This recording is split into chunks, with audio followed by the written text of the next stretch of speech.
Good evening from wherever you are tuning in to today's festival. Thank you for joining us. My name is Ada Khan, and I'm on the board of directors of the Asian Canadian Writers Workshop. Let me introduce you to LiterASIAN. Launched in 2013, the LiterASIAN Festival is really the first of its kind within Canada, with a mandate to promote and celebrate the works of Asian Canadian writers and artists. Since my friend and mentor, Jim Wong Chu, first envisioned this festival in 2013, it has been really rewarding to see how it's grown and how we've come this far. It has been a particularly difficult year, not only because we're in the midst of a global pandemic, but also because of the rise of anti-Asian racism in Canada and throughout the world. We call this festival Quiet No More. The theme of this year's festival reflects the need to be quiet no more, at a time when the easiest thing to do would be just to remain silent as a bystander.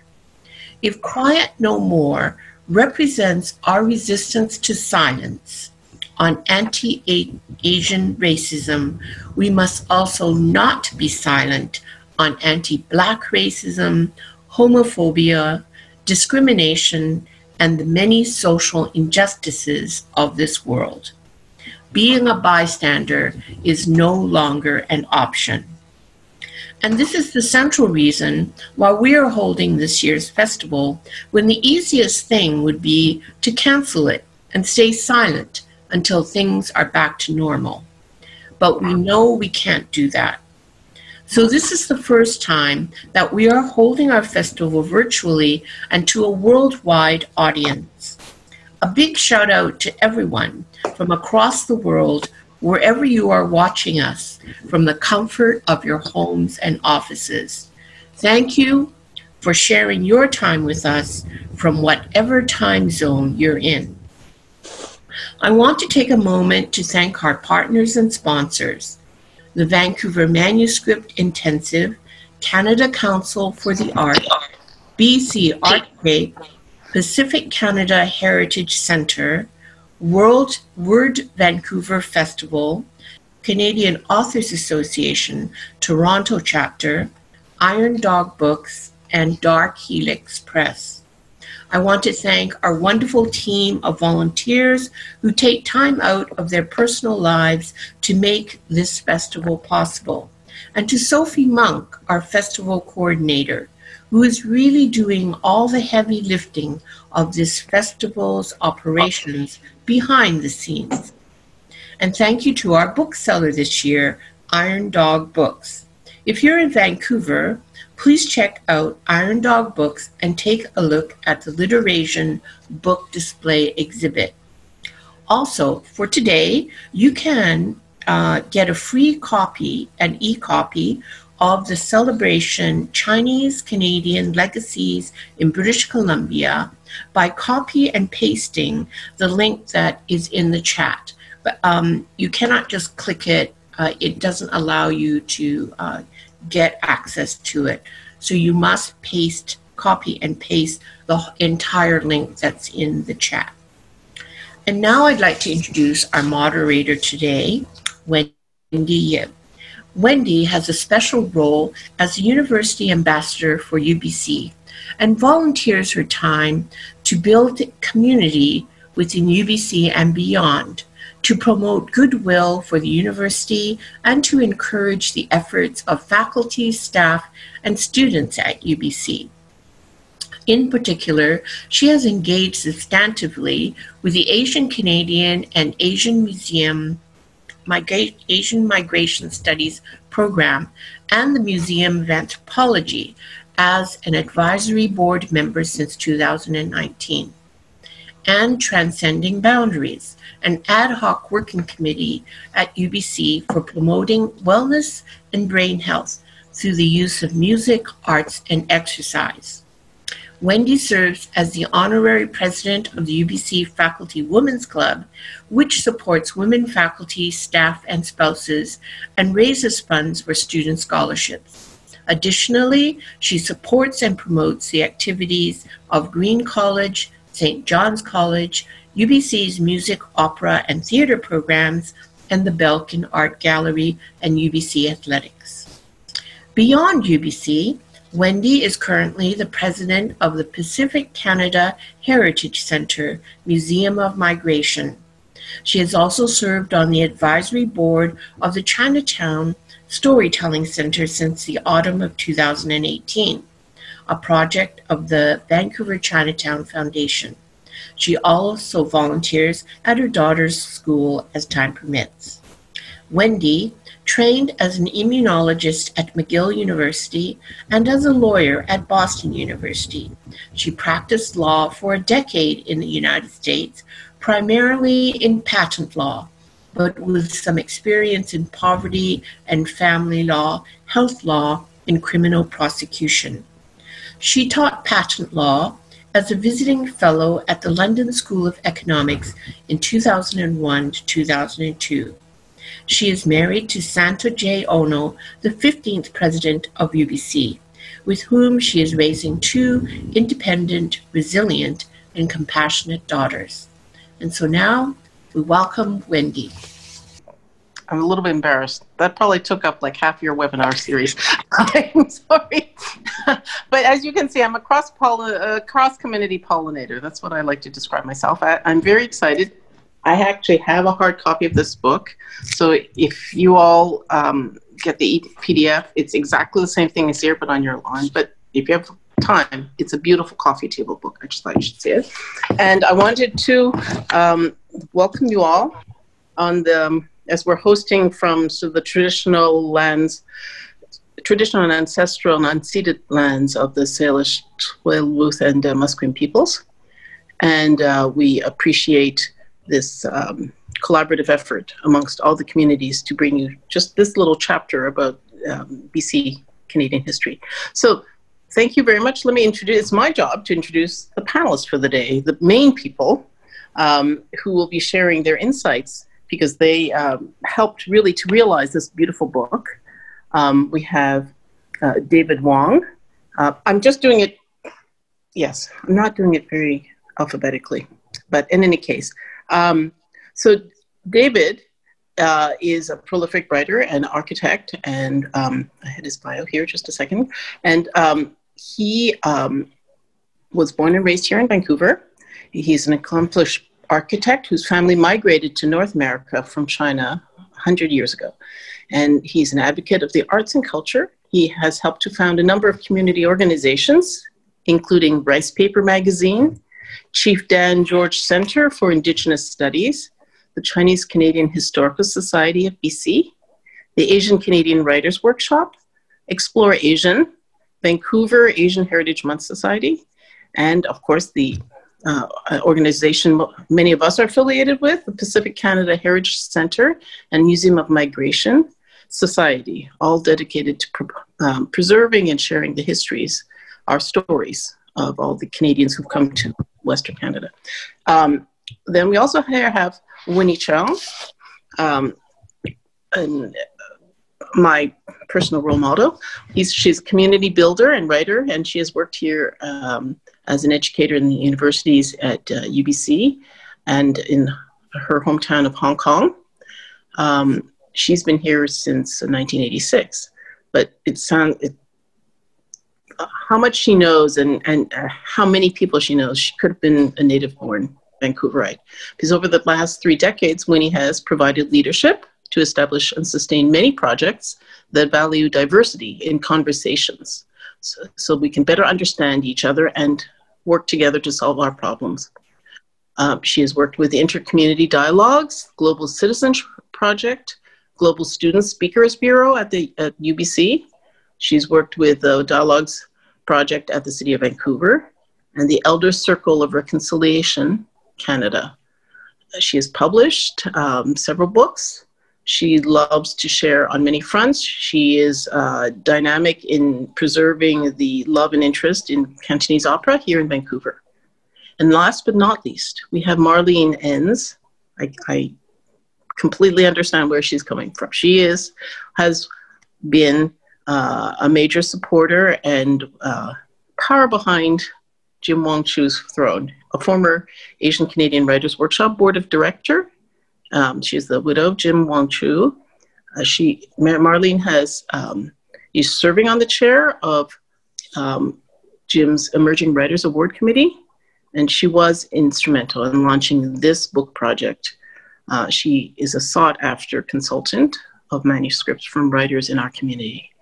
And as most of us know, but for those of you not new to the scene, Jim Wong Chu, her husband, just passed away last year, and he really is considered in some ways the godfather of Asian Canadian literature, because he really helped to pull together compilations and to support the nurturing and the launch of many new writers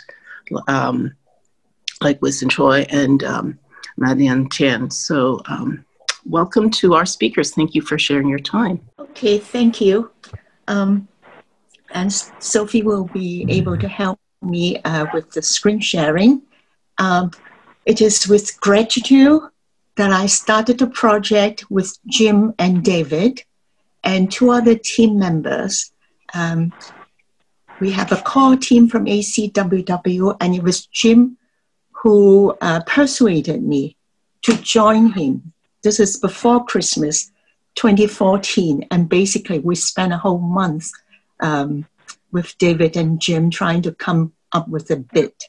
The very strong reason Jim was using to twist my arms was that we should try to gain this commission and tell the story from inside rather than other people trying to tell our stories from the outside looking in. And he didn't have to persuade me further when he said that. And I feel very privileged to be able to join him and David. And we immediately also identify two very experienced people to join the team. One is Chi Ho. You will see our names on the next page of the presentation, yes. Chi Ho Young, he's fantastic. He's gone way beyond. Like all of us, we all put in more than 100% because this is an important project. And basically, with Chi Ho and his family came on board as well to follow us everywhere we went, interviewing people, documenting the interviews, taking photographs. But more than that, Chi Ho is an artist himself. And the reason why this book is so beautiful is also because of his contribution as a calligrapher. And all the Chinese calligraphy is done by him in this book. And he also added the original seals, which echoes the calligraphy. I'll come to that a little bit later to help you appreciate the subtlety of the design. And then there's Lisa in Lodge, who is an artist in terms of book production. She has produced many books, so she does the layout and the overall design with contribution from Chi Ho. So I want to acknowledge our team. It truly is teamwork. And in fact, there's more than just the team. There's also the committee overlooking the whole project, and a lot more of our friends who came to step in whenever we need an extra photographer or videographer. So just to mention Elwin Xie and also my daughter Josephine, they both have stepped in whenever we needed people. So on that note, I just want to say it's been a privilege, and it's also, I'm full of gratitude when I started the journey. When the journey was over, when we finally see the book in print, of course I'm thankful, but I'm also very humble. It truly takes a village to raise this baby, and it is our dear baby. And we've been quiet since the book was launched. And I'm so grateful that Alan Cho decided that, well, after all, it is an ACWW project. We won the bid in ACWW's name, so it's very appropriate that we have a chance to speak to you about the book and the journey we've been on this festival, LiterASIAN 2020. So I was asked to select 3 profiles of the many that we did to share with you. First of all, I have to say I'm not a historian in my training, in my background, but I like to think that I'm a storyteller. So today, basically, I'm just trying to tell you the story of 3 persons. And because there's not much time to go into depth, I'd like you to read their story in the book. And you all know that there is a free version for downloading, as our moderator has indicated before. So I will make references to the pages so you can look for them. The reason why I chose these 3, the first one is obvious. To me, his story is representative of a very important moment in Canadian history, in particular for us who came across from the Pacific, and for all the visible minorities as well.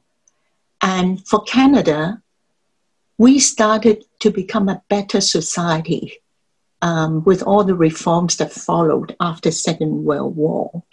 The Second World War, partly because of the Chinese Canadian veterans.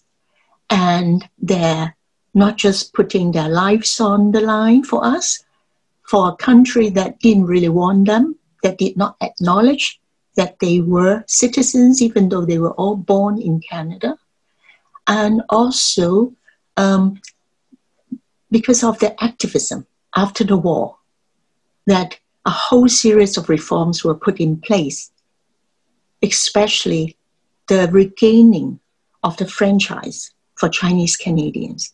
So for that reason, I'm going to start with Douglas Chung. But before I do that, I just want to emphasize that in telling the stories, the team has always wanted to say, we want to remember the barriers and understand the struggles of people before us who've made this a better place for us, and to celebrate their legacy and impact. So I just want to mention the special features in this book. There are many, but the first one I want to highlight is we really made an effort to try to find the Chinese names in Chinese characters, the writing, because a lot of families lost their family names due to the way the order of the names are done. So in Chinese, we started with Zhou Donghai, which is C.D. Hoi. He's really a Chow, a Mr. Chow, but his family became a Hoi family because that's the last word in the name. So we thought it's important we put those Chinese names wherever we can lay our hands on and put them back. In the book, you'll find there are many Chinese names. So another feature is I refer to Chi Ho's artistic contribution. So I would come up with about 30, 40 Chinese phrases. And this is a feature we highlight in a bit. And the committee really liked it. We wanted to select poetic and familiar sayings in Chinese that would conjure up certain images or feelings and emotions. And so at the end, we have selected to have Chinese saying like the one you see on the screen, Lok Dei Sang Gan, putting deep roots down. So that kind of sums up the first chapter, or this is the running or recurrent theme in the first chapter. You will see how our pioneers put the roots down.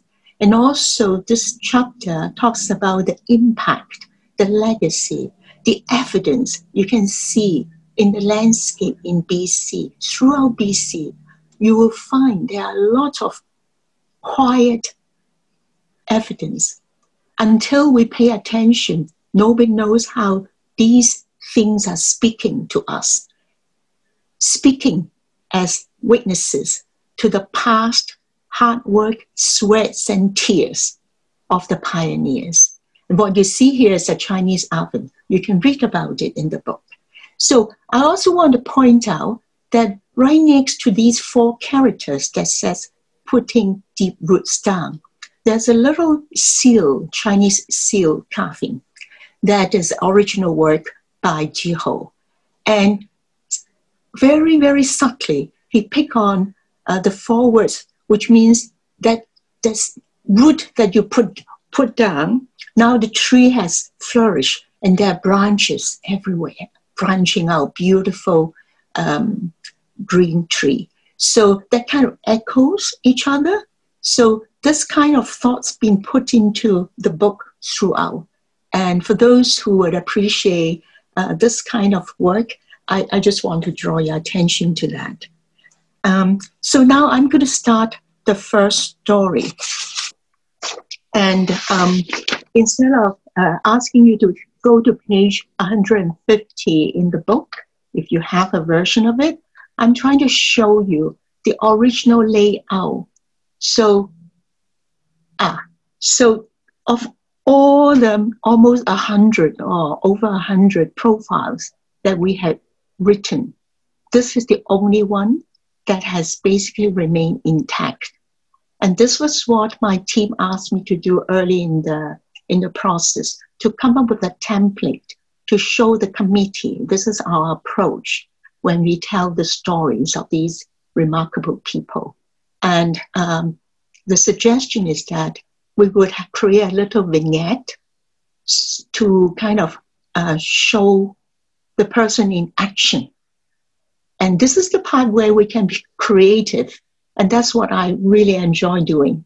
And then the rest of the profile would be an account of what is so remarkable in this story that we want to tell. So, because this is the only one that has remained this way.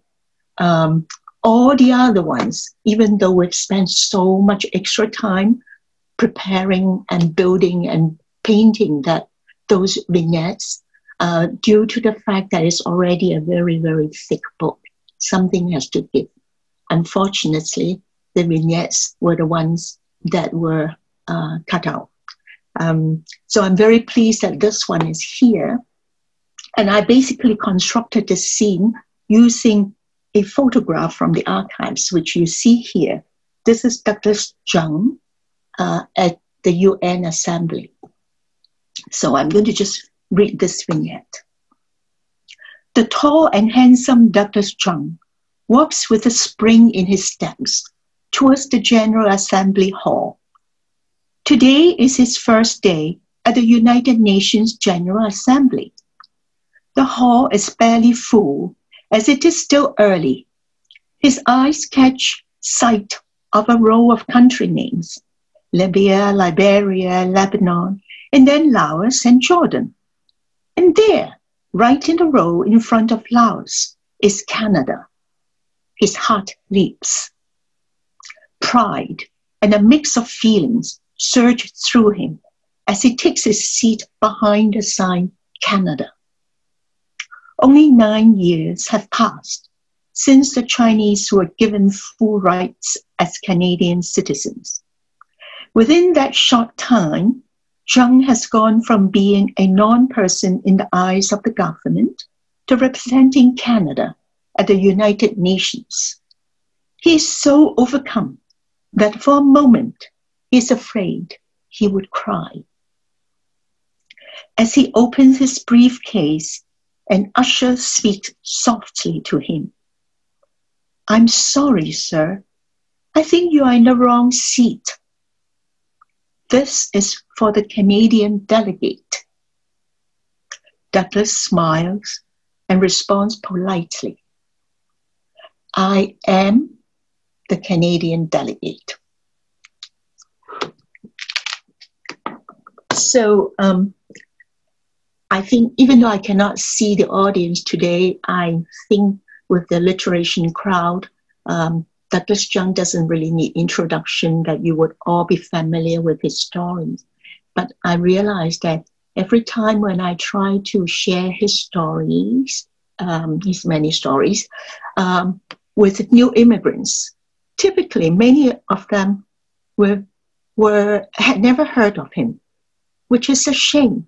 So this is one of the reasons why I'm so passionate about getting our important stories of the people who have done so much to make this a better country, to have these stories be known, not just to the English-speaking world, but also because of the many people coming from all quarters of the world who do not or may not have mastered the language.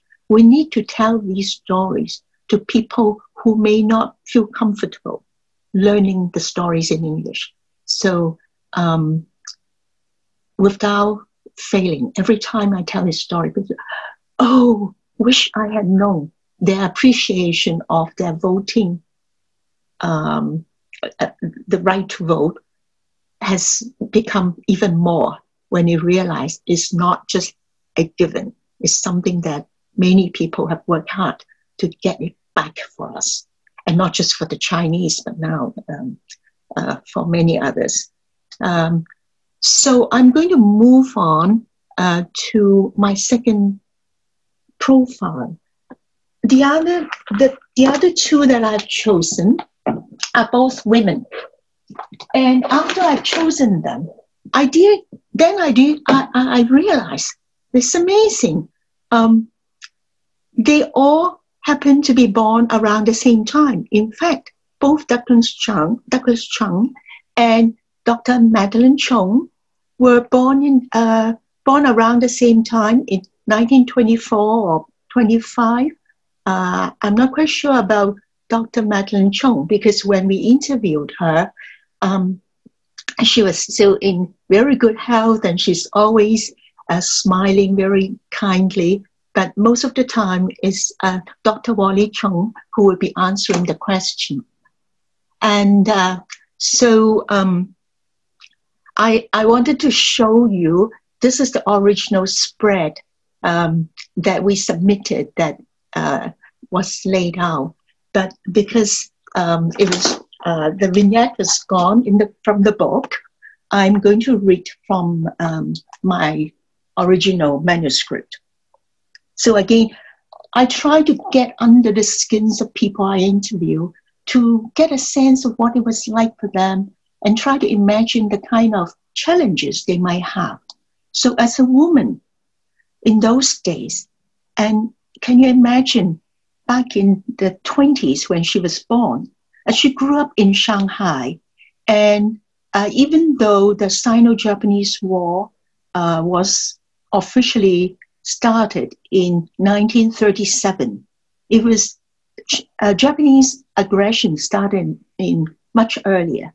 So she, like many Chinese, would have been running away from bombs and so on. In fact, Dr. Chung was telling us how she was traveling with the school. The school had to run from city to city to flee from Japanese invasion.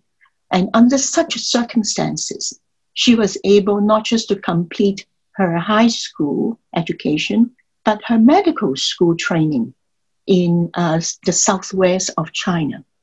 And not just that, later she came to the US and she was trained in the famous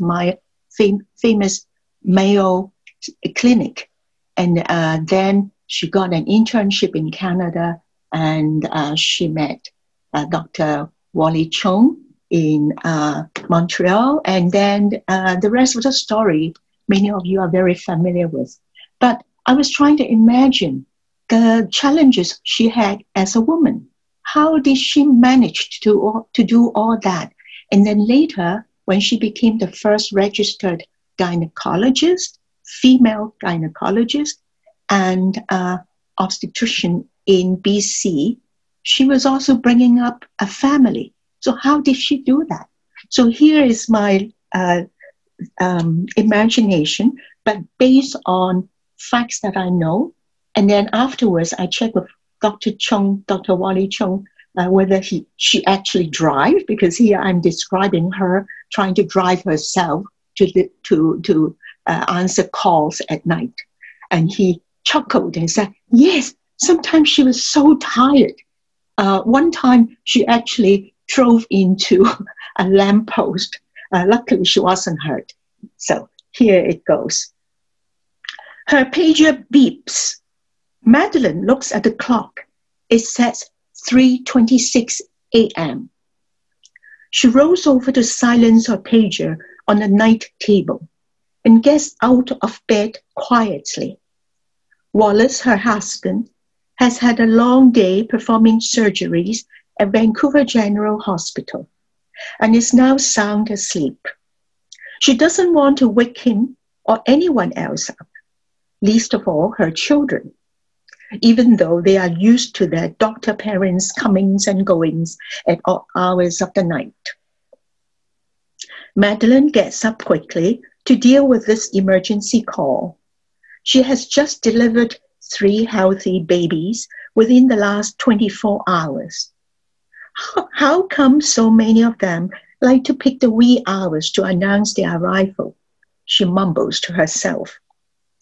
Luckily, the snow has eased off, and she has also had the driveway cleared a couple of times in the last 2 days. She swings the car out of the lane and heads directly to Grace Hospital. So, unfortunately, you won't be able to read that in the book because, like many of the vignettes, they had to give way in order to have enough room for all the things that we have done research on to bring a fuller narrative, not just a who's who, but a fuller narrative of the Chinese-Canadian experience in BC. So I am going to be very brief with the third profile. I picked this one particularly. I want to show the ordinary readers, especially the non-Chinese, the diversity that is, even when we know someone is Chinese, it means a lot of things if we dig a little bit deeper. My third profile is Florence Ye, Professor Ye, who is still living, very healthy, still giving, and she's, as you remember, she's born the same time. She's born 1924, same year as Douglas Chung. And even a few years ago, she was still giving summer institute. Every time she came back to Canada, now she has called Nankai University home because people really, really love her there. And after her retirement from UBC, she decided it is very important that her knowledge on classical Chinese, especially classical Chinese poetry, not be lost. And with all the interruptions in China in the last so many decades, when she retired, she decided, if there is an opportunity, I want to give back. And this is what I want to do. So she gave herself to Nankai University, as well as half of her pension, to set up scholarships. And now they are really flourishing there. And she's a national treasure, claimed by many, many societies in the Chinese diaspora. I also want to say, I was really, really happy to learn that she was one of the very, very first visible minority women in Canada to be admitted to the Royal Society. And this is the highest kind of order, a highest kind of honor for people in academic world. They fully recognize that. So the reason I said there's so much diversity, it is, even though I've known her, we worked in the vicinity on the campus, And I actually sat in at some of her extracurricular courses. When she comes back in the summer, the community here would be so happy, and they will organize talks and lectures, and she would be picking one particular poet and will be teaching his or her poetry that summer. So I had the good fortune to witness and enjoy her lectures that way. And she was in her 90s, but she was still holding forth in a very strong voice. And she's my role model. Yeah, it's good to grow old and be so graceful and healthy like her and still contributing. So the diversity I talk about, now this is particularly interesting to Asian Canadian writers or people who come from different backgrounds that now are part of Canada. So we are Canadians. So what does it mean when we talk about the diversity? So she's recognized as a knowledge keeper, culture keeper, who kept what she has inherited and passes it on. But on the other hand, the most interesting thing is she was a Manchurian. She's not a Han Chinese. And Chinese poetry is very much the mainstream culture in China. So when the Manchurians conquered China, they were the ruling class. But the interesting thing is they embraced Chinese culture. And she became a culture keeper for the Han people. And then later I learned that she actually was a Mongolian who became Manchurian. So the layers and layers of identity, I just want to raise that as an interesting point for us to consider. And I understand my time is up, so you can refer to her profile on the book, and we can come back and talk a bit more if there's time. And I want to thank you and pass this on back on to our moderator. Thank you so much, Winnie. That's really fascinating. And this is just a very small sliver of all the amazing people who've contributed to our history here and to making British Columbia such a vibrant place to live and work. So I think the next person I wanted to introduce was David. I've already read his bio. By the way, thank you, David, for the lovely Escape to Gold Mountain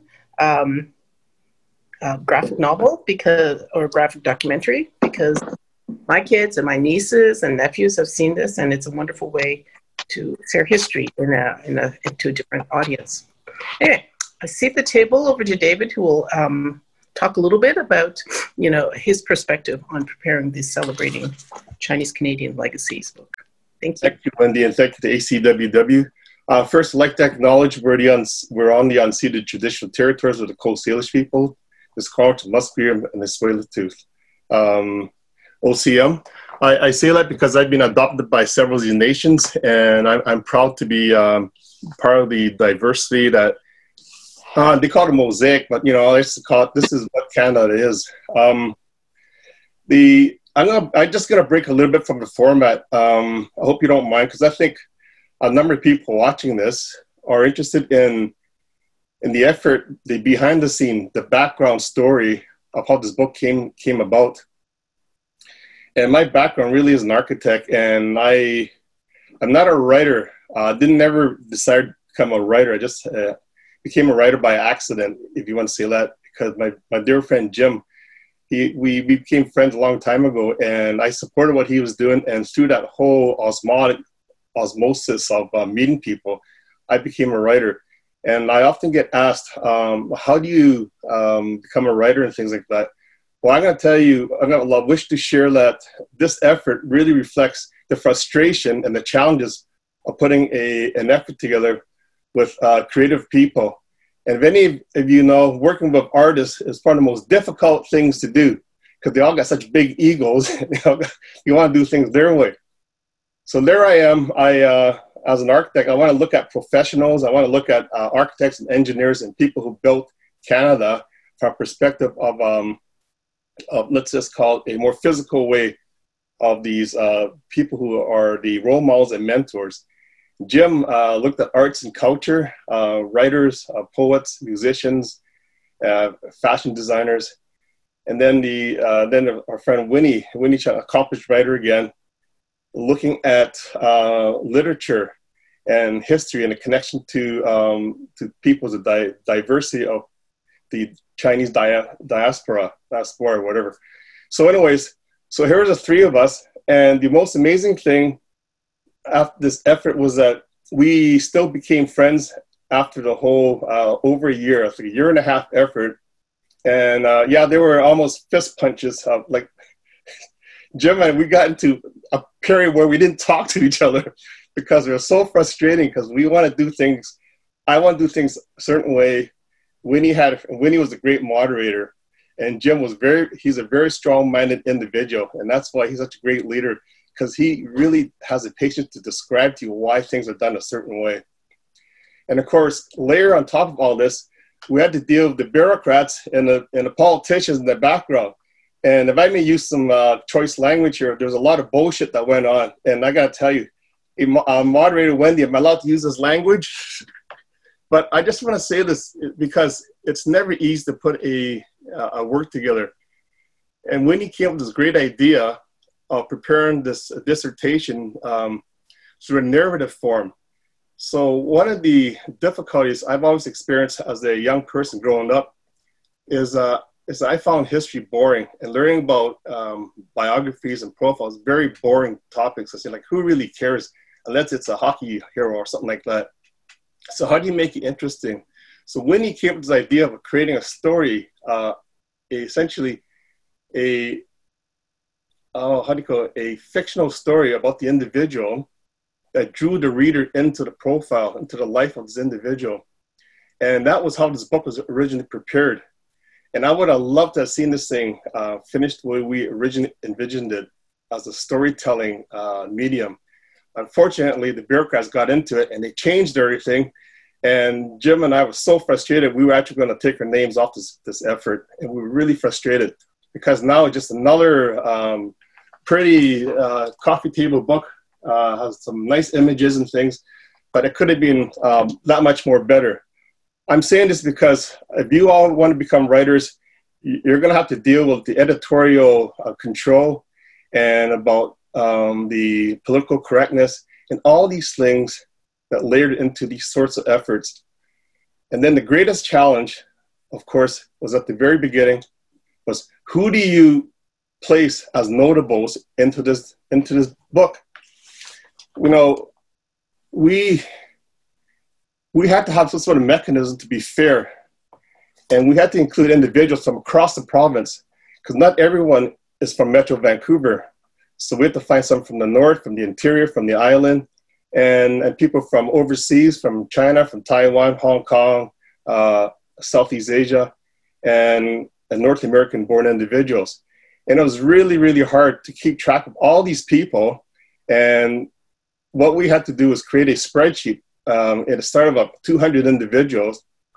Then we had to have a very fair and objective way of identifying which of these people would qualify based on different merits. Some of which was their background, where they came from, and the contribution, and all these things. We had to narrow that down to about 60 people, because that was the ask from the provincial government at the time. Because we had to narrow it all down. And then we said, how do you narrow it down from 200 down to 60?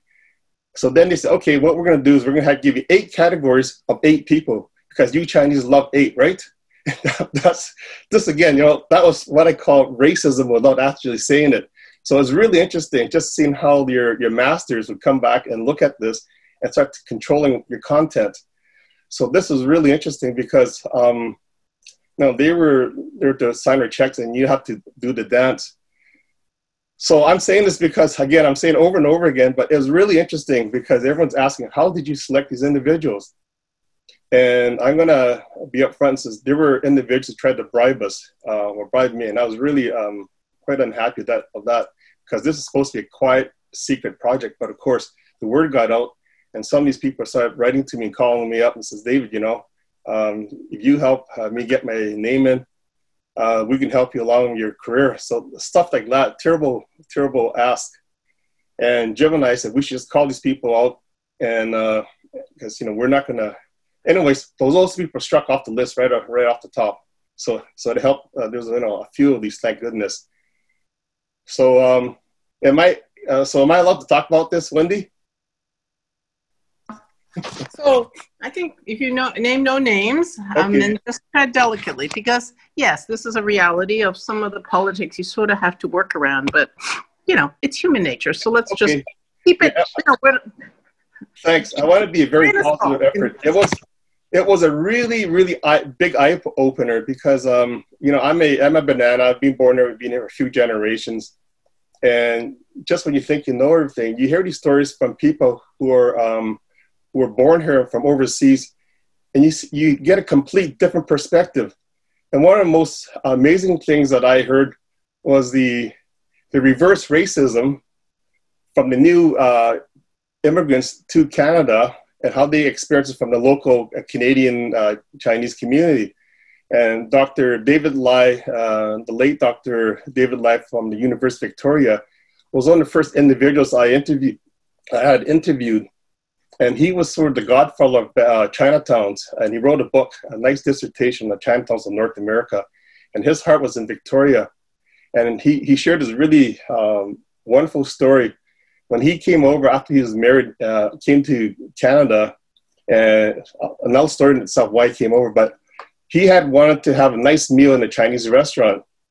And he went to a Victoria Chinese restaurant, and it says outside, what's it, the Peking restaurant or something like that in Victoria. So he went inside and he asked for a dish of Peking duck because he figured he'd get an authentic Peking duck meal. And the proprietor, the Chinese Canadian man, looked at him and says, where are you from, you dummy? We only serve real Chinese Canadian food here, real Chinese food, chop suey. So things like that. So it was really interesting. And interviewing a lot of individuals that you meet or just absolutely, so it was heartwarming meeting their families. They were so generous, and they were just so happy to be part of this whole effort. And I can go on and on. And being Tom, unfortunately, for various reasons, we had to leave him out of the book. But when I met Bing Tom, he was one of my heroes growing up as an architect. One of the early Chinese Canadian architects, him and Joe Wei. I learned so much. And again, Bing Tom had mentioned to me, don't talk about my architecture. I'm not interested in talking about my architecture.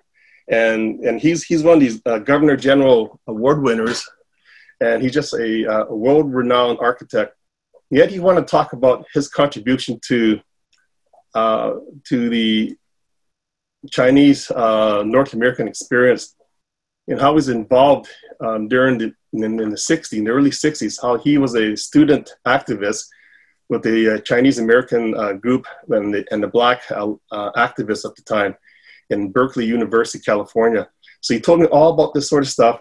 And the one thing he said to me that really resonated with me was that you're always moving forward, David, but when you're like on a rowboat. So when you're rowing your boat, you're always looking behind because you can see where you came from. You see the ripples of the water, and you sort of can direct your boat by looking forward a bit. But you always have to remember where you came from. That way, that's how you steer your boat, your little rowboat.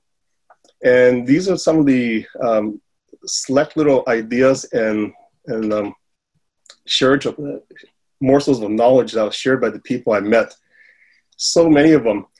Again, from my perspective as an architect, I was interested in the building of Vancouver. And it's Faye Leung who said she was the person who introduced the whole concept of strata and designing and selling buildings, pre-selling things, condos. So again, that sort of originated Faye. The lease lands in Musqueam, where it was the early Chinese farmers who had plots of land leased from the Musqueam people, who started this whole idea of a land lease. And then, of course, there was the first modern high-rise condo building in all of Vancouver, designed by an engineer by the name of Edward Chow. And that piece of knowledge is shared to me by Joe Wei. And all these things that people don't know of should be shared, because it's important, because many times, especially today now, people look at us because of our skin color and think of us as outsiders. But when in fact, the building of our nation and of our province happened through the help of many, many communities, including the Chinese, the Japanese, and South Asians, and throughout all of our world. And it's important to realize it's the diversity that creates the strength of what makes Canada.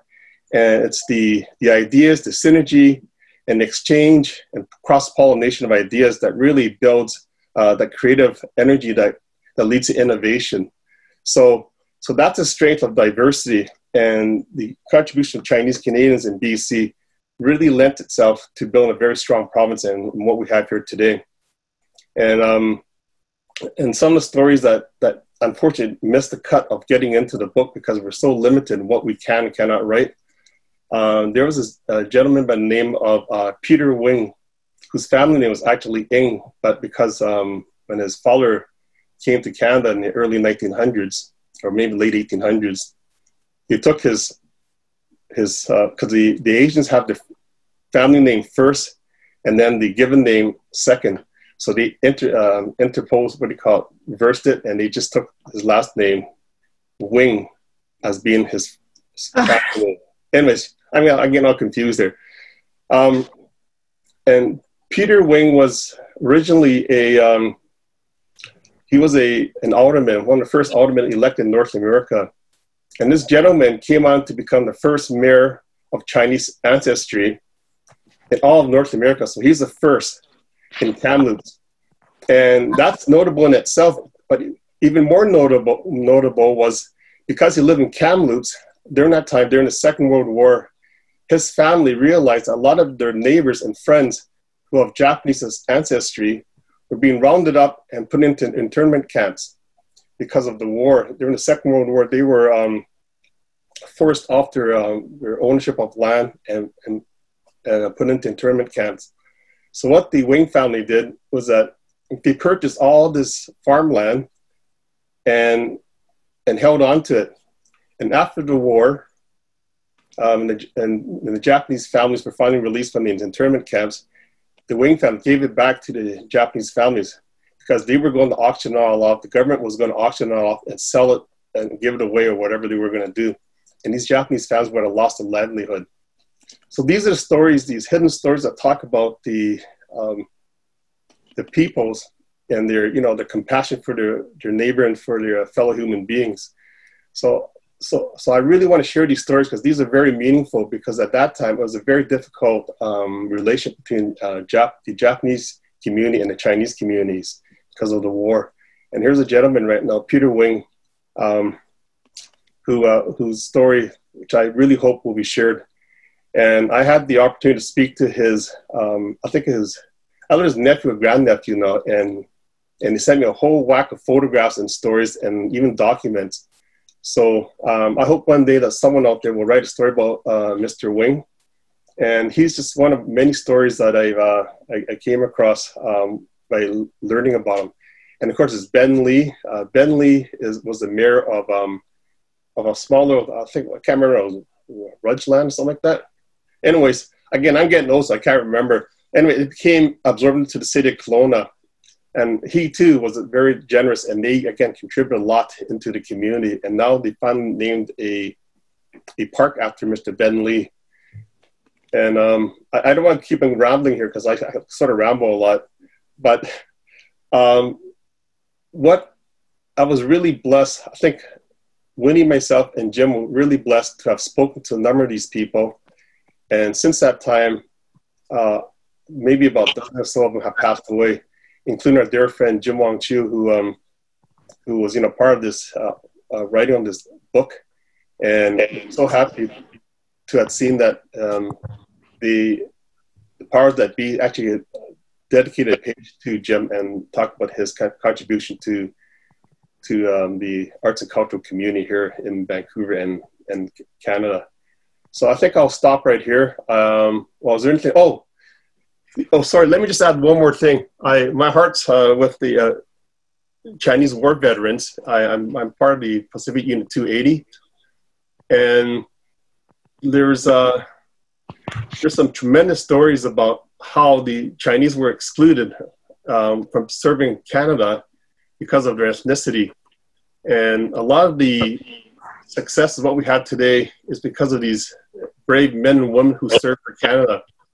And they weren't originally allowed because of their, again, of their ethnicity. They weren't recognized as Canadians.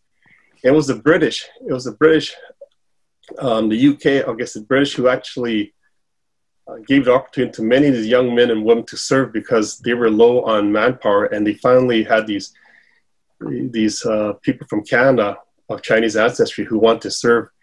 And through their heroic efforts, they paved the way to give citizenship to people of Chinese ancestry.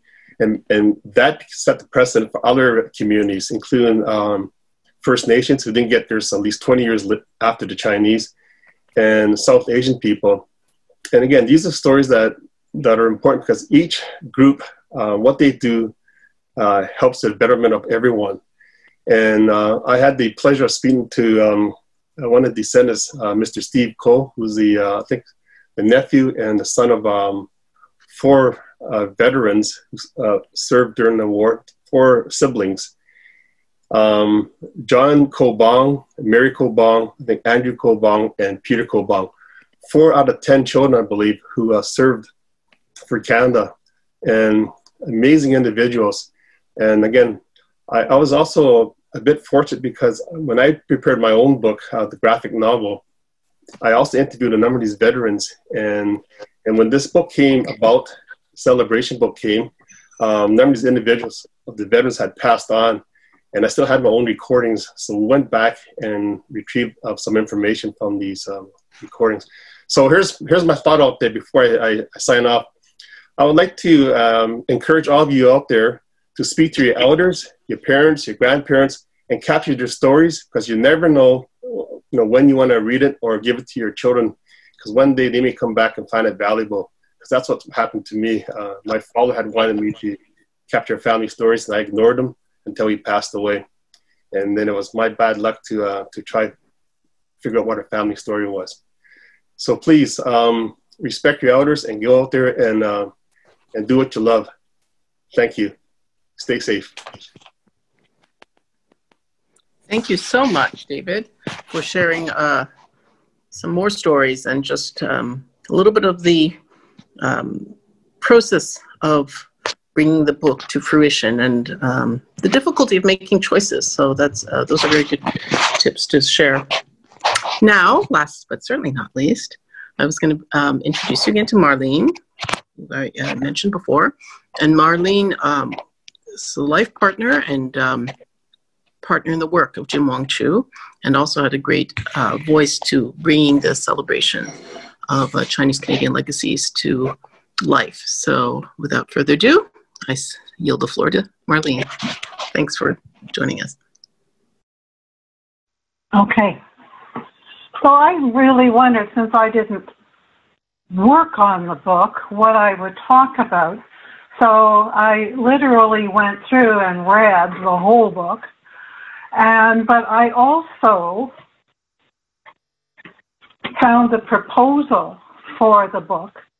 And I just thought, wow, I wonder if people really understand how much hard work went into this before they even knew whether they would get a chance to work on this project.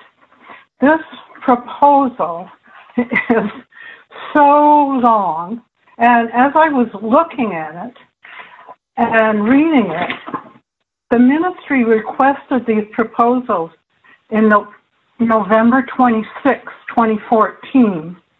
They had to hand this in by December 24th, 2014. 1 whole month to get a team together and to make a proposal of print and in cassette, which is almost, you think, impossible but that team did it. And we should just be so proud of them that they did it. And as I looked at their overview, I just wanted to read a little bit. And I also want to read a suggestion, what the team made, which wasn't, I went through the whole book and I couldn't see that it was done, and that's too darn bad. But anyway, our vision for the book is to create a celebratory experience with engaging, well-told stories that chronicles the struggles, the triumphs, coming of age of a community and its tremendous impact that resonates throughout 150 years of history in British Columbia. The content of the book will highlight notable individuals and institutions, such as the evolution of the humble beginning of the Chinese hospital, Mount St. Joseph Hospital, which many people may not realize that that hospital was formed because many hospitals wouldn't accept Chinese patients. And now it's an important public health care institute serving all of British Columbians. But so generalization, transformation, along with legacy and contribution are the key themes that we wish to examine. But the team also understood everybody could not be in the book, but their suggestion was really fabulous, I thought. In such a book, we understand that it would be impossible to mention every worthy, notable individual. So we are suggesting, in consultation with the Ministry Advisory Committee, the creation of a listing of notables as an appendix of the book, as well as providing a reading list of both historical and literary, fiction and nonfiction, publications and web links to bookend the publication. So I think if that had been done, that really would have helped a lot of people who were maybe feeling that they had been left out, and they were important. So I'm just going to move on. They had to do kind of a tiny, short summary. Our vision is to turn this celebration book project into an amazing legacy experience. The stories will be inspiring and uplifting, with plenty of high-quality imagery and a narrative that tells the story of legacy and transformation. And here's their promise. The proponent promises to deliver on time a high-quality product to celebrate the important history and legacy of Chinese community in BC. And the team did it. And when you look at their timeline, how the heck did they do it? So they were to start this project on the 15th of January, 2015, and they had to have it handed in by July 30th of 2015. Now, anybody would say, holy smoke, that's impossible to do all these interviews, to do all these pictures, but they did it. And, you know, like David said, boy, sometimes we weren't speaking to each other. We weren't doing things the way maybe the other person wanted to, but they got it done. And should be just so proud of the team doing that work. So once it was handed over, I don't really know, and perhaps David and Winnie can say how much input this team was given until the book was finalized. I just remember Jim being quite frustrated and sad, really, because I think they had worked so hard, and they kind of were understanding that this was not going to be what they had envisioned. So I'd like to fast forward now to the beginning of 2017. And there's still no book. And sadly, in March of 2017, Jim had a massive stroke. And he passed away July 17th in 2017. So after the celebration of life and the funeral and everything legal, I started asking, where the heck is this book? And I was told, oh, no, there was an election. And that was a liberal project, and now the NDP are in, so now there's not going to be a book. And you know what? I just thought, forget it. There's going to be a book. I want that book. This was Jim's last project. So poor George Chow, who is my MLA, and did not even have his bum in his seat yet for work, I got a hold of him and explained, and I said, George, I need this book, and I need you to help. And he did. And so I would really like to thank George Chow, Lisa Beer, the Minister of Tourism, Arts and Culture, Ravi Kahlon, Parliamentary Secretary for Sports and Multiculturalism, and Premier John Horgan. They accepted this project and they made sure the book was done. And I'm so grateful for that. So, you know, every single person in this book is important, but we can't go over them all. So I'd like to go to page 118 and 119, which is, guess who? Jim Wong Chu and Paul Yee. And so wonderful that they are facing each other in the book.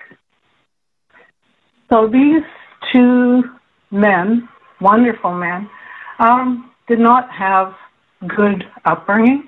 You know, Jim was shuffled around, brought by his aunt, who didn't want him, sent back to Hong Kong. Family was not too kind to him, sent to Merit to work, in the family Chinese restaurant. And Paul's aunt, family died quite young. He was raised by his aunt. But these two men became friends, and they did so many things together.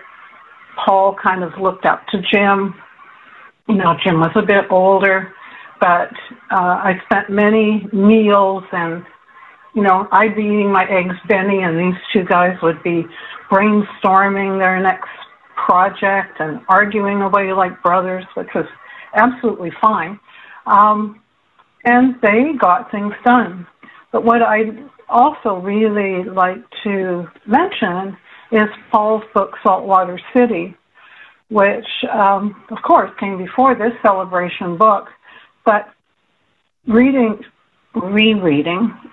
Saltwater City and then going through Celebration, they really complement each other. And gosh, it would be nice that if these books could be taught in the school system. I think that was Jim's real passion, is to have Chinese Canadians accepted as pioneers in Canada and how much difference they made. So these two books are just so important. Paul published that book in 1988, and in 1989 he won, I think it was the Vancouver Book Prize for that book. And sadly it's not in print anymore, but I think as ACWW we do have quite a few copies of it still.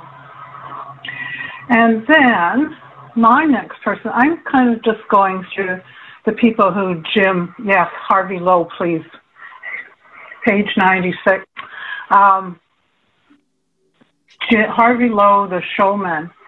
I know Jim said he was just so much in awe of Harvey. At 14, Harvey became the world champion, world yo-yo champion, completely undefeated. Anyway, let's say it that way.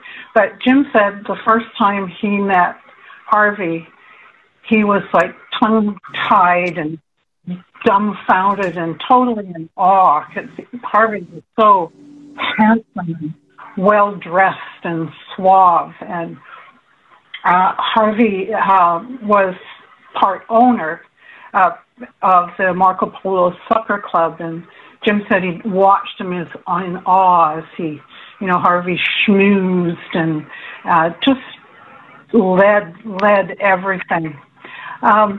Jim and his group had formed the Penderguy radio program, spoken in English, and they, for years, thought they were the first ones to do that. And actually, in the 40s, Harvey Lowe had his own radio program, sponsored by one of the Chinese restaurants. And Harvey had, I think it was called Call of China, and it was every Sunday for 12 years, which is really an accomplishment. And he, like I said, was the yo-yo champion of the world. I still have a Duncan yo-yo of Harvey's, and he actually got checks in the mail because of Harvey. He sold so many yo-yos. I think, and we used to have dinner with Harvey and his wife Tessa. And Harvey also had a massive stroke. Tessa just kept giving Harvey his yo-yo, and then, that was his rehabilitation. That brought Harvey back, and for quite a few years he was still around. So now I'd like to move to pages 130 and 131. I'm so happy they are also facing each other in the book. And there's Auntie Faye. And Faye and another Chinese woman, they were the first to graduate from Vancouver College in secretarial typing. And Faye had to actually go to the Hudson's Bay and convince them to give her a 2-week trial to be hired just as a clerk, because they were refusing to hire Chinese women. And she did get that. Hopefully she gave them the finger after a while, because she went and got her real estate license. And her husband, Dean, actually started their real estate company and insurance agency in 1957. So, real estate, they did property management, they did financial management, mortgages, financial planning. And this is all from a woman who the Hudson's Bay wouldn't hire to be a clerk. Like, so sad they were, missing so much. And Faye has gone on, I think David mentioned a lot of, she was a first for many things in property development and leasing. Now, Andy Zhou was the first Chinese Canadian to graduate from UBC Law School, and he was the very first Chinese Canadian to be accepted in the Law Society of BC. He signed up for Second World War Air Force, and he was discharged in 1946.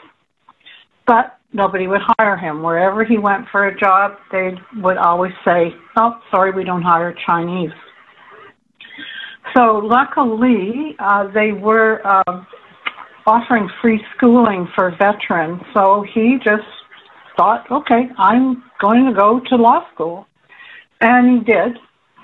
And he was so instrumental in helping when, the government tried to take over Strathcona and kick all the Chinese out. He was so instrumental when they tried to close down the barbecue. And he didn't work for money a lot of times. He just was there to help and build the community. And as far as I know, he's still alive, and he is in a care home. He has Alzheimer's, which is so sad. Jim would go at least once a week, and Jim would make sure he had pictures or a story or something, because he always wanted to tell Andy how fabulous he was and how much he had done for his community. Now, and so there's so many other people. Jim was just crazy about Larry Quang. He's on page 95. First Canadian to play in the NHL, and he was, of course, treated horribly. He would maybe get a minute on the ice, but he was called the China Clipper, and he was an absolutely fabulous player. But he did a lot better in Europe, and I think he had to go there because he just wasn't being accepted in Canada. There's so many other in the books that I had the privilege to meet. Fred Waugh, Dr. Jan Walls, Roy Ma, Peggy Lee, who was a Chinese who was in the military, Kelly Ip. If you say, oh, yes, Kelly Ip married us, and everybody else will say, oh, yeah, me too. And he's the Chinese soccer team, oh, my goodness. The hardships they went through, but boy, they went and won one of the championships, and apparently Chinatown was just so happy, and I want everybody to read this book and learn about their history, support the people who are still on the front lines, because it's not over, as we can see what's happening in the world right now. And there's still people fighting in the trenches for equal rights. So Quiet No More is really so important. And I've had a lot of people saying to me right now, well, all lives matter. And I think my answer to that is the saying, Black Lives Matter, would not have had to happen if all lives matter. So that's what I have to say. Well, well said. Well said. Thank you. That is absolutely true. We wouldn't have to have Black Lives Matters or any particular lives really did matter the same. So on that note, I want to just thank all our speakers just before we go into the question and answer. Thank you so much for sharing and for really highlighting not only the early struggles of some of the people profiled or who didn't quite make in the book, and we have to find a way to tell their stories, but also thank you for just going a little bit through the logistics of how to get our stories out there. And I hope any of our attendees who are listening in, if they're working on projects, I'm sure you can contact all our panelists and, start off with a Q&A, but really, hopefully we can move forward to keep telling not only Chinese Canadian legacy stories, but other stories from around our communities. That's certainly a mission. I think that's very common thread to LiterASIAN, the Pacific Canada Heritage Coast and Museum of Migration Society, to which some of us belong in, many are partner organizations. So we can together tell our stories and really make sure that the tapestry of Canada is much more colorful, truly reflecting all the colors that we bring to this country and society. So I have seen a couple of questions. Hang on.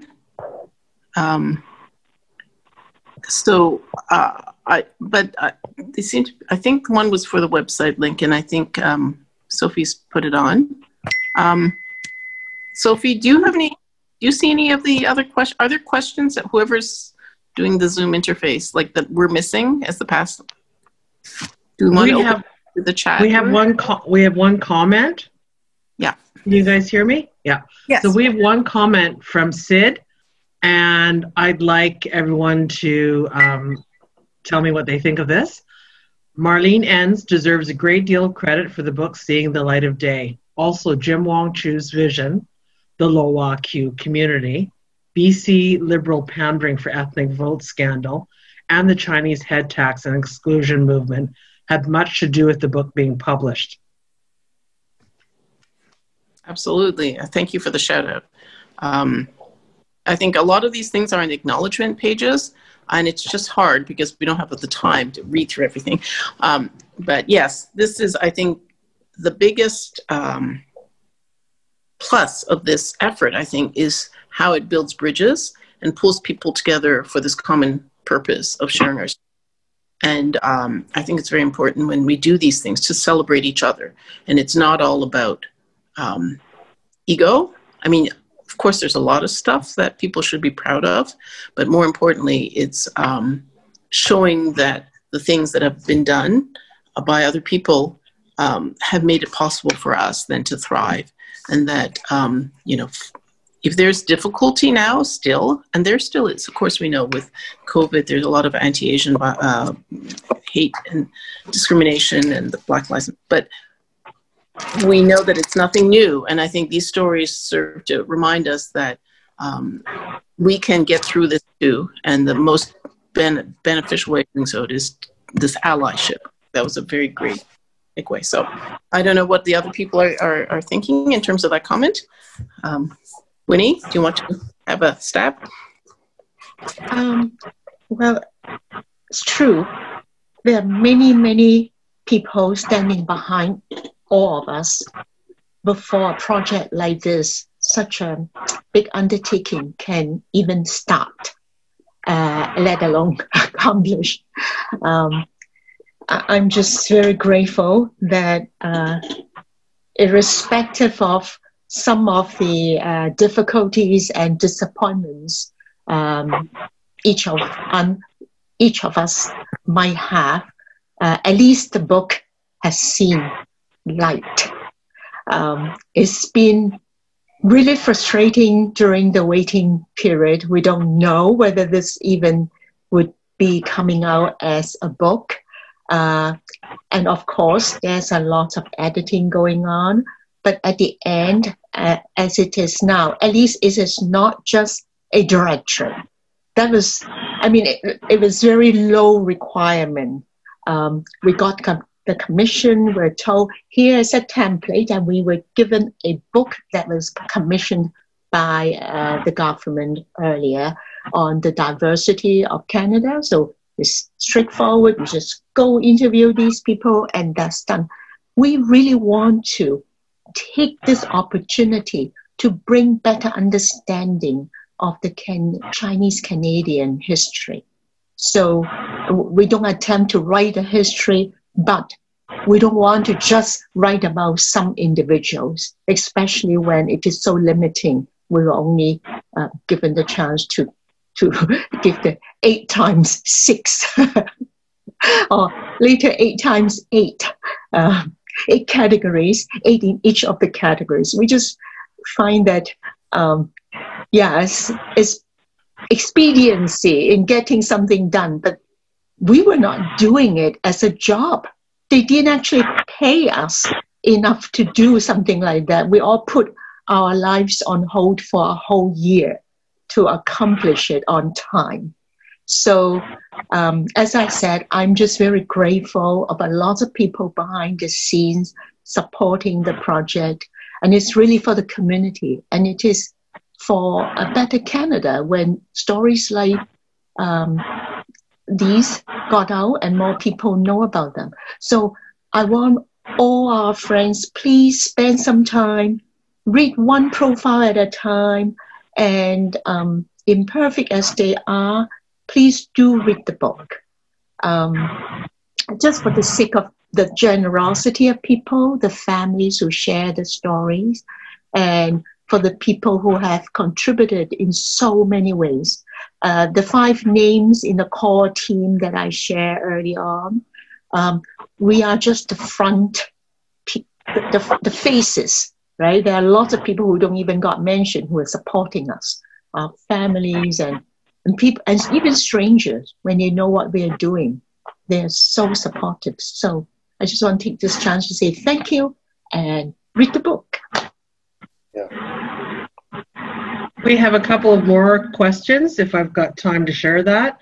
Thank you for sharing the innards of this book and letting us know your selections in the book.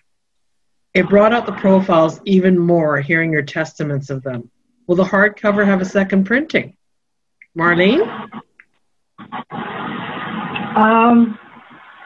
Well, I'm looking into that.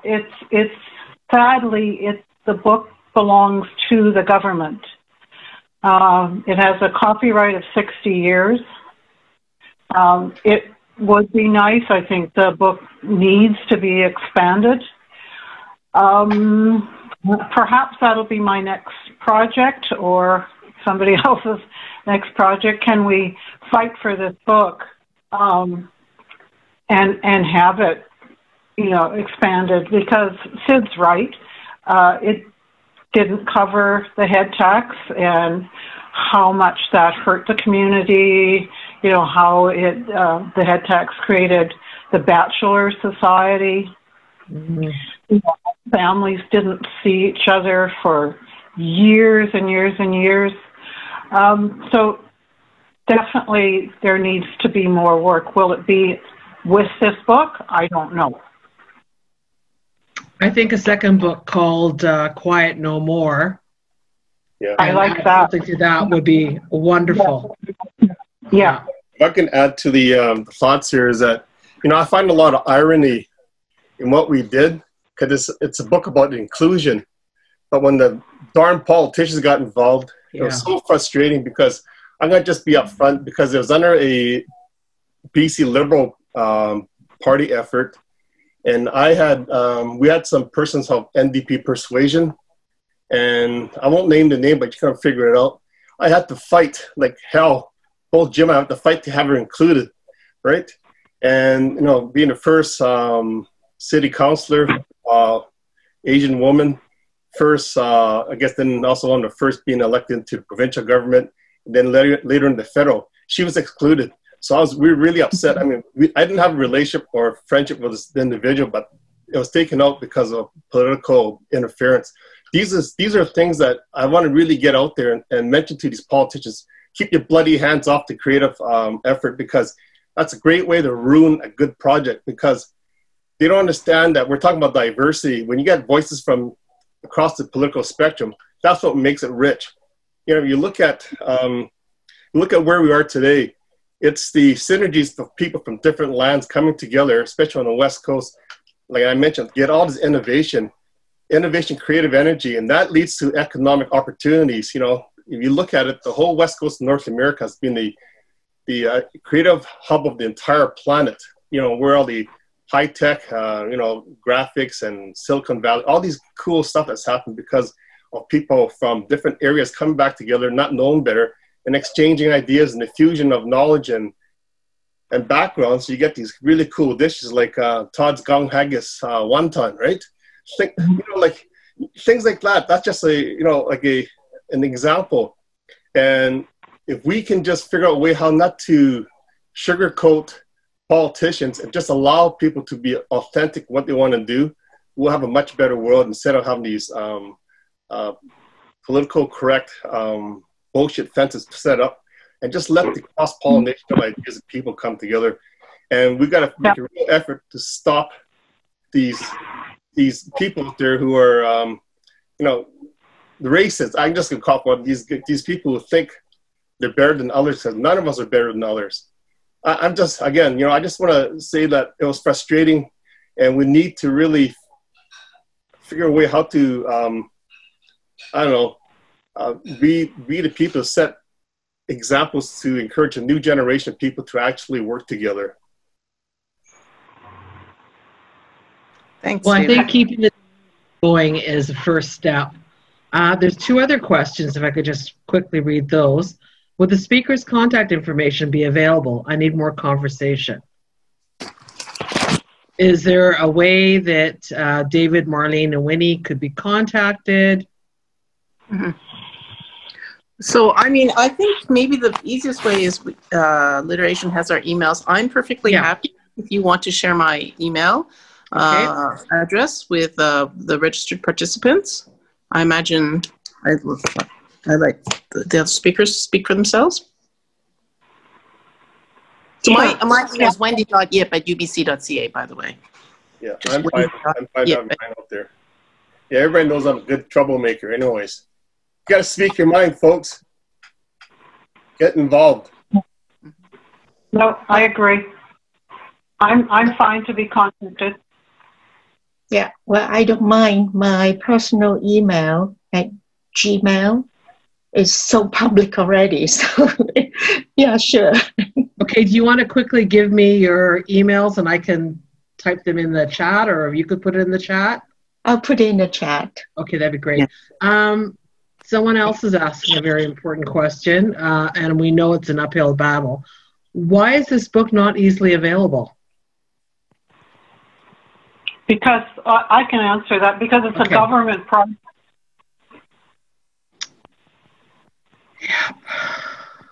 Yeah. It's a government project. They only printed so many. When they launched the book, I don't know about David and Winnie. I wasn't invited. They launched it in Victoria. Finally, they did something here in Vancouver. Give them a little bit of credit. The big launch got snowed out, and they had to postpone it for a couple of months. But even as Jim's widow, they weren't sure if they were even going to give me a book, one book. At the launch, there were no books available for sale. I happily would have bought a few, and they weren't available for sale. My nephew in Manitoba runs the University of Manitoba Library. He said he wanted a copy, so I told him, oh, well, here's what you do. You can order it, and when he tried to order it, it wasn't available. I had to get him. He ended up writing 2 or 3 letters demanding that they set that website out so that the book could be ordered. And they ignored him and ignored him, but he just kept pushing until finally, he sent me a picture and he was holding the book. So, but no, people don't know where to order it. It's terrible. And how do we fix that? I don't know. David, Winnie, we need this book to be available to people. Yeah, I guess we can push it or write to our MLA and write to the Premier. Well, I think that would actually by now it is available for purchase. It has been. Some of my friends actually went onto the government website, found the book, and found different links. There are more than one publisher, more than one. Amazon is one, and then there's one in Canada.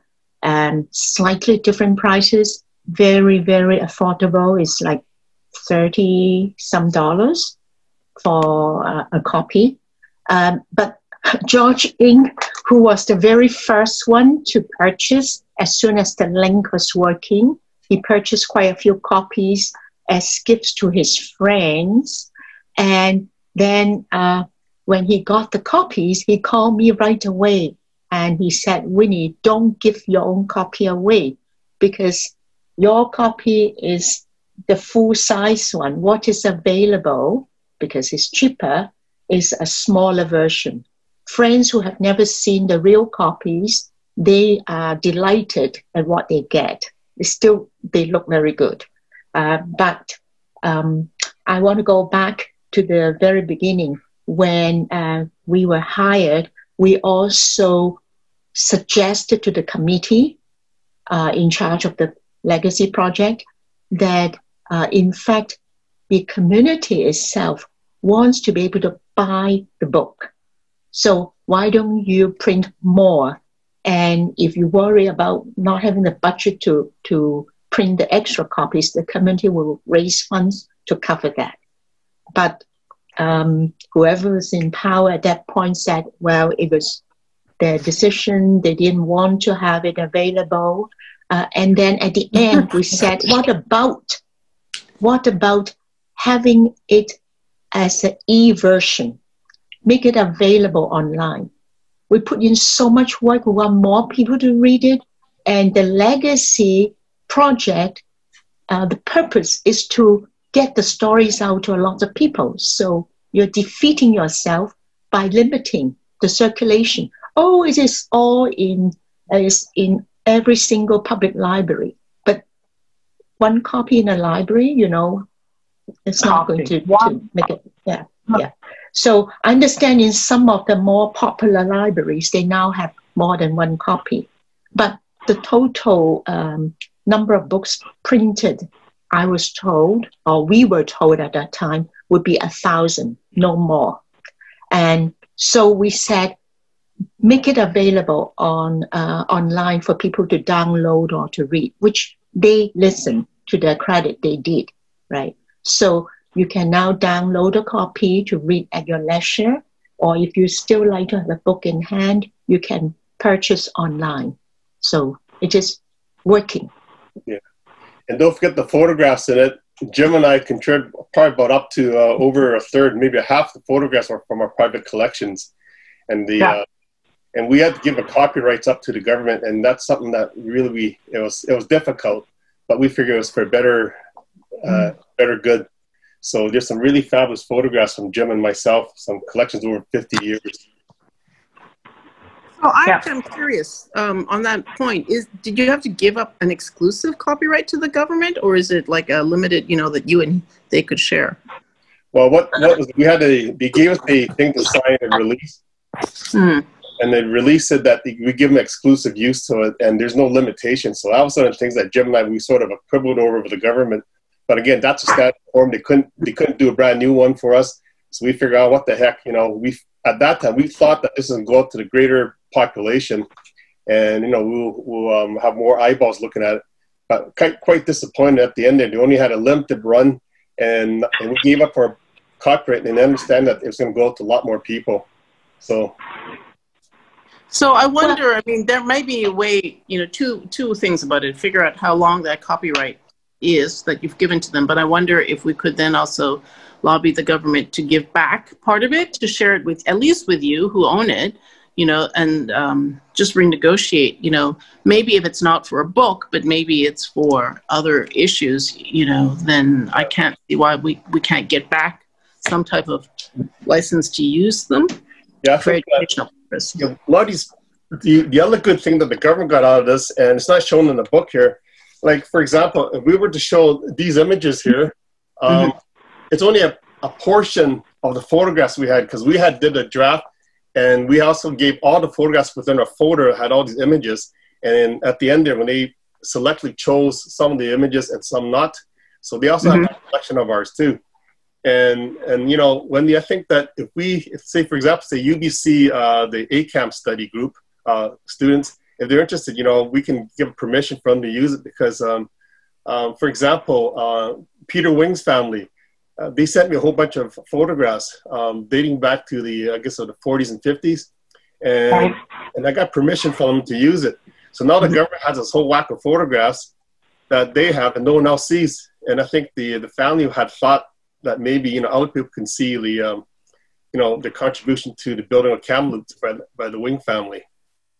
You know, this is actually interesting, because I'm just thinking for those other people who are on this and listening and thinking about doing projects, this is sort of a good lesson for us to keep in mind, that we actually really need, maybe with LiterASIAN, to have some people from the legal community that, you know, a resource, even for all the different community organizations, that when you're dealing with the government or any entity that's going to get funding, that you have to be very careful about what you're going to give up, because it's not fair if they now control this and they haven't given you any money for it, and that wasn't the understanding, you know. So we can try to get back. I think that's a quick project that, well, not quick, but, you know, a feasible, worthy project. It's a very concrete project that we could work on, and if anybody's interested, they should put their hand up. But, you know, maybe to work with students, law students, and, you know, ACAM and others, and just say, hey, can we get that back? And then these are educational material. So the other thing was, I heard a couple of people saying it would be very good, like Marlene, I think, particularly saying it would be good if we could get the schools to share this out. So now that we know this PDF is there, we should send it out. I will certainly send it out to the social studies and the principal in my daughter's high school. But I think if we did this and maybe send it out to the VSB, you know, and maybe the curriculum, anybody who's on the curriculum committee, I think that's part of it. Is they just don't know what's out there and they don't have time. But I think if anybody who's in on this call, if, you know, even if you just take one school, you know, that's what, 20 schools that will know that this is here. You know, find the emails on the VSB website or your school website, figure out who's in charge of social studies, you know, the principal, just say, hey, FYI, you might, as you're thinking, and particularly since you are probably going to be doing a hybrid teaching of in class and virtually, here's a resource for you. And that's another little concrete step that we can do to make sure, you know, the materials are out there. So, anyway. Yeah, I just want to add to that. Of course, it's good with all of us individually approaching, because it's always the personal touch that really get people to pay attention. So if you're writing to friends who is in the school system, then most likely they will pay attention. But on the other hand, it is a very, very big network. If we can get a hold of people who are in the network, you know, there is a network of social studies teachers in each school district and the whole of BC and even the rest of Canada. That market, even though we're not selling things, the potential readership is huge. And since we've done the work, we want to see that sort of returns, meaning people read it and pay attention. So I think we need to tackle the systems, the possibility to work at the systems level as well as on the personal level. Yeah. Yeah. I know we've run out of time, but no one has cut us off, which is good. There's a really good comment here. Are there any thoughts of creating an interactive website where more pieces that were cut and the people that didn't make the cut for the final book be included? That'd be a cheaper way than doing a hard copy of a second book. Well, since this is an ACWW project in the first place, I think the home of this extended project should stay with ACWW. I agree. Yeah. ACWW will be having some talks then. Yeah, that talks or to build a sort of archive. I mean, yeah. I think we sort of chatted in the panelists also.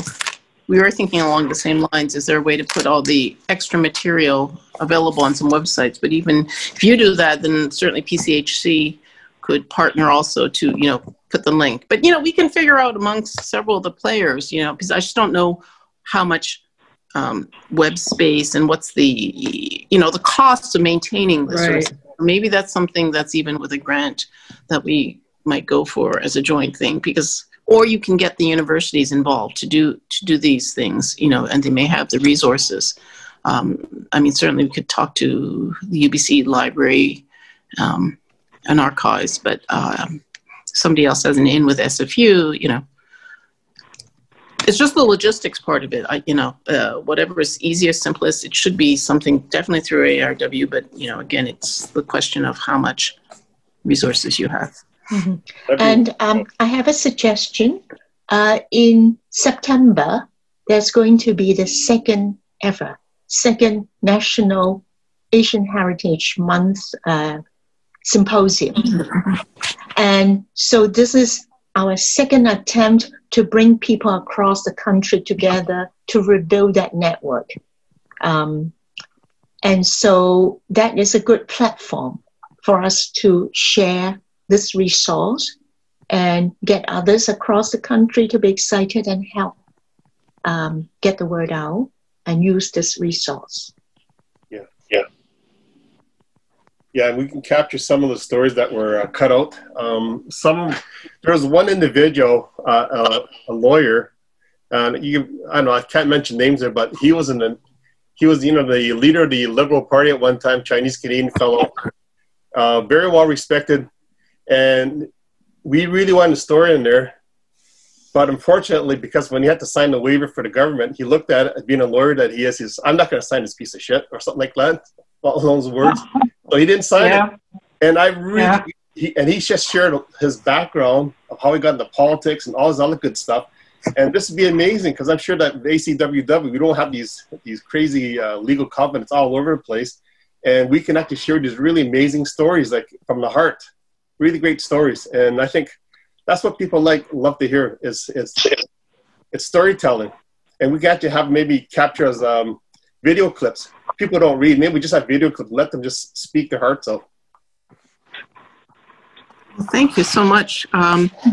So we are 20 minutes past our end time, so I think we could go on all day, but I think people probably have to get a few things done before the week, or get out and get a walk in before it rains, if it rains again. Thank you so much for your time. Thank you to those of you who have been out, in our virtual audience. We couldn't see you, but we certainly have seen that you're there, and we appreciate spending almost 2 hours of your time with us. Please do reach out to us. I think we've got a couple of projects out of this that we can work on in terms of getting access again to all those important photos, and figuring out people or organizations to co-host the extra materials and the stories. And that's what we're all about. We're all here because we want to hear the stories. So thank you very much for listening to these ones. We hope to meet up again in the future. I think this webinar is being recorded, and so do encourage your friends to look in at this, because they'll miss some of the stories that are not in the book otherwise. And thanks again to LiterASIAN for having this wonderful forum for the month of August.